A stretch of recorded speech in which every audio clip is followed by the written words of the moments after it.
নমস্কাৰ বন্ধু বান্ধৱীসকল, আপোনালোক সকলোকে মোৰ ইউটিউব চেনেল ৰেখা গাৰ্ডেনিঙলৈ স্বাগতম জনাইছোঁ।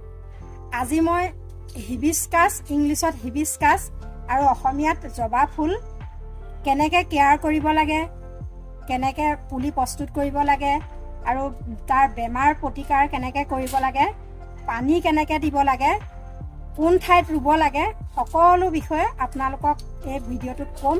আপোনালোকে ভিডিঅ'টো সম্পূৰ্ণকৈ চাব। পুলি প্ৰস্তুত কৰিবলৈ আপোনালোকে ডালৰ পৰাই পুলি প্ৰস্তুত কৰিব পাৰিব। ডালটো একেবাৰে বুঢ়া ডালটো দিলেও গজালি ওলায়, কিন্তু হ'লেও মাজৰ মানে একেবাৰে কোমলটোও নহয় আৰু একেবাৰে বুঢ়াটোও নহয়, মাজৰ ডাল আনি আপোনালোকে পুলি প্ৰস্তুত কৰি ল'ব পাৰে। পুলি প্ৰস্তুত কৰোঁতে আপোনালোকে একেবাৰে জেগাতে ৰুই দিলেও হয় আৰু আপোনালোকে বেলেগকৈ টাবত বা এনেকৈ মাটি ভৰাই, বস্তাত মাটি ভৰাই হ'লেও আপোনালোকে ডালটো পচাই পুলিটো প্ৰস্তুত কৰি ল'ব পাৰে। কিন্তু মই ডাইৰেক্ট মাটিতে দি পেলাই পুলিটো প্ৰস্তুত কৰিছিলোঁ। তাৰপিছত পুলিটোৰ প্ৰতিপালনটো আপোনালোকক ক'বলৈ বিচাৰিছোঁ। জবা ফুল সদায় ফুল ছানলাইট লাগে। ফুল ছানলাইটত থ'লে জবা ফুলৰ ধুনীয়াকৈ ফুল পাবলৈ আপোনালোকে সক্ষম হ'ব। বাৰিষা খৰালি সমানেই আপোনালোকে ফুল পাবলৈ সক্ষম হ'ব, কিন্তু তাকে গছজোপা কেয়াৰ কৰিব লাগিব। আৰু গছজোপা আপোনালোকে টাবতো লগাই ল'ব পাৰে, কিন্তু মই টাবত লগোৱা নাই, যিহেতুকে মোৰ মাটি এভেইলেবল আছে, সেইবাবে মই মাটিতে লগাইছোঁ। মাটিত লগাই মই কিমান ধুনীয়াকৈ ফুল ফুলাইছোঁ আপোনালোকে দেখিছে নহয়। মোৰ জবা ফুলজোপা প্ৰায় এবছৰমান হ'ল। এবছৰমান হ'ল মানে ডাল পচাই পেলাই মই পুলিটো প্ৰস্তুত কৰি লৈছিলোঁ। তাৰপিছত পুলিটো মই মানে ইমান বেছিকৈ প্ৰতিপালন কৰা নাছিলোঁ। ভাবিলোঁ মই মাটিত ৰুলে ইমান প্ৰতিপালন চাগে কৰিব নালাগে, সেইদে বুলি মই ইমান প্ৰতিপালন কৰা নাছিলোঁ, যিহেতুকে এইবিলাক হাইব্ৰিড জাত হয়, লোকেল নহয়। সেইবাবে গছজোপা মাটিত ৰুলেও আপোনালোকে প্ৰতিপালন কৰিব লাগিব। ইয়াৰ বিভিন্ন বেমাৰ আজাৰো হয়, সেইখিনিও আপোনালোকে প্ৰতিকাৰ কৰিব লাগিব। তেনেকৈ তাৰমানে মই যেতিয়া গছজোপা ইমান প্ৰতিপালন কৰা নাছিলোঁ, সেইবাবে গছজোপা ইমান বহাও নাছিলে আৰু মানে ইয়াৰ পৰা ফুল পাবলৈ মই সক্ষম হোৱা নাছিলোঁ।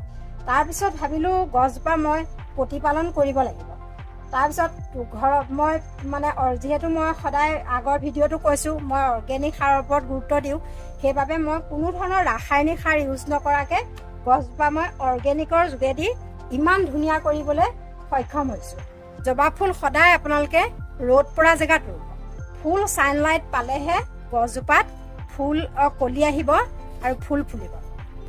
মই গছজোপাত অৰ্গেনিক সাৰ দিছোঁ, আৰু অৰ্গেনিক সাৰটো মানে মই কেনেকৈ প্ৰস্তুত কৰিছোঁ সেইটো মই আপোনালোকে যদি জানিবলৈ বিচাৰে কমেণ্ট কৰিব। ইয়াৰ পিছৰ ভিডিঅ'ত মই আপোনালোকক জনাম। অৰ্গেনিক সাৰেদি মই গছজোপা ইমান ধুনীয়া কৰিছোঁ। যেতিয়া সাৰ দিবলৈ লাগিলোঁ তেতিয়া গছজোপা দেখিছেনে ইমান ধুনীয়া হৈছে।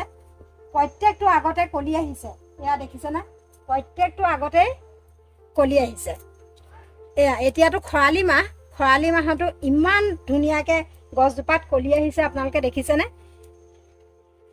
আৰু ইয়াত মানে পোক লাগে, এই জবা ফুলত সদায় মানে এই পৰুৱাই বহুত আক্ৰমণ কৰে। এইবিলাক মই ঘৰতে কীটনাশক প্ৰস্তুত কৰি লৈছোঁ, কৰি পেলাই মই গছজোপাত ইউজ কৰোঁ।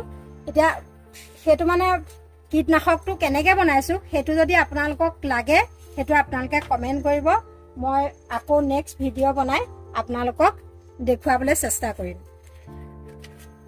এয়া দেখিছেনে কিমান ধুনীয়া ফুল ফুলিছে। বাৰিষা ছিজনত প্ৰতিপাল নকৰাৰ কাৰণে গছজোপাত এপাহু ফুল এটা কলিও অহা নাছিলে, কিন্তু এতিয়া মই প্ৰতিপালন কৰিছোঁ। গছজোপা ইমান ধুনীয়াকৈ প্ৰত্যেকটো আগতে কলি মেলিছে। এয়া চাওকচোন, ফুলো ফুলিছে, এইকেইপা মৰহি গৈছে। আৰু ফুলকেইজোপা যেতিয়া মৰহি যায়, এই মৰহি যোৱা ফুলপাহো মই আঁতৰলৈ পেলাই নিদিওঁ, ইয়াৰ গুৰিতে দি দিওঁ, যিহেতুকে ইয়াৰ পৰাও এটা সাৰ প্ৰস্তুত হয়। সেইবাবে মই এইবিলাক আঁতৰলৈ পেলাই নিদিওঁ, গুৰিতে দি দিওঁ। আৰু মাজে মাজে পাত এটা দুটা হালধীয়া পৰে, সেই হালধীয়া পৰা পাতটো মই ধুনীয়াকৈ আঁতৰাই দিওঁ। আঁতৰাই পেলাই সেইটো পাতো মই আঁতৰলৈ পেলাই নিদিওঁ, গছজোপা গুৰিতে দি দিওঁ, যিহেতুকে গছজোপাই তাৰ পৰা সাৰ পাব। আৰু পানীটো মানে বিশেষকৈ পানী আপোনালোকে জবা ফুলত দিবই লাগিব। মাটিটো অলপ সেমেকা হ'লে জবা ফুলে ভাল পায়, সেইকাৰণে পানীটো সদায় দিব লাগে। টাবত হ'লেও আপোনালোকে পানী দিব লাগিব আৰু মাটিত ৰুলেও মাটিত কিছুমান যদি মাটিটো ভাল হয় সাৰুৱা মাটি হয় তেতিয়া আপোনালোকে ইমান কেয়াৰ কৰিব নালাগে, নিজে নিজে ফলিব। কিন্তু মোৰ এই মাটিটো বহুত বেয়া মাটি, যিহেতুকে ইয়াত এটা ঘৰৰ ভেটি, এইটো তলত শিল বালি কিছুমান থাকি গ'ল, সেইবাবে মোৰ মাটিটো বহুত বেয়া। সেইকাৰণে মানে মই ফুলজোপা বহুত কেয়াৰ কৰিব লগা হৈছে, তেতিয়াহে মই ফুল পাবলৈ সক্ষম হৈছোঁ। টাবত ৰুলেও আপোনালোকে যিহেতু এইটো পাৰ্মানেণ্ট প্লান্ট হয়, টাবটোত আপোনালোকে মাটি প্ৰস্তুত কৰোঁতে ভালকৈ কৰিব লাগিব।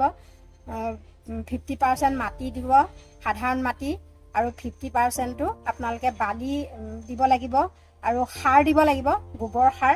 যিহেতু ইয়াৰ পৰা ফুলিয়ে থাকে, সেইবাবে গছজোপাত সাৰ দিব লাগিব। সাৰটো সেই ঘৰতে প্ৰস্তুত কৰা সাৰ দিলে মাটিটো বেছি ভাল হৈ থাকে, যিহেতুকে ৰাসায়নিক সাৰে পানী ধৰি ৰাখিব পৰা ক্ষমতাটো নাইকিয়া কৰি পেলায়। সেইবাবে আপোনালোকে সদায় অৰ্গেনিক সাৰ দিবলৈ চেষ্টা কৰিব। মই যিহেতুকে অৰ্গেনিক সাৰেই মই ব্যৱহাৰ কৰোঁ, মই ৰাসায়নিক সাৰ ব্যৱহাৰ নকৰোঁ। তাৰপিছতে এই পোক পৰুৱাৰ কাৰণে সেয়া ক'লোৱে, ভিডিঅ' আপোনালোকক লাগে যদি কমেণ্ট কৰিব, মই সেইটো কীটনাশক আপোনালোকক বনাই মই দেখুৱাম। গছজোপা যিহেতু ছানলাইট লাগে, সেইবাবে আপোনালোকে টাবত ৰুলেও টাবটো ভিতৰত থ'ব নোৱাৰিব, সেইটো ৰ'দ পৰা ঠাইতে থ'ব লাগিব।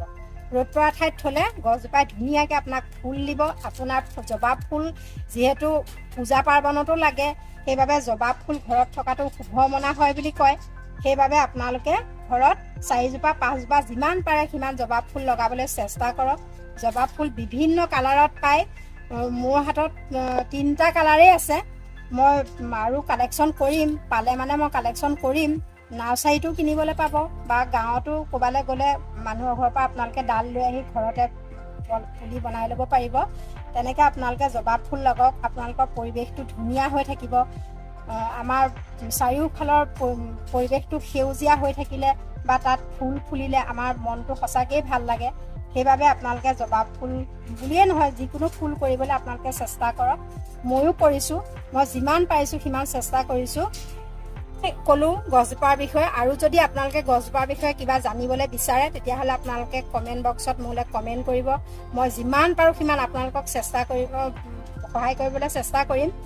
তাৰপিছত চেনেলটো ছাবস্ক্ৰাইব কৰিব, ভাল লাগিলে লাইক কৰিব, শ্বেয়াৰ কৰিব আৰু বেল বুটামটো টিপিবলৈ নাপাহৰিব। ধন্যবাদ।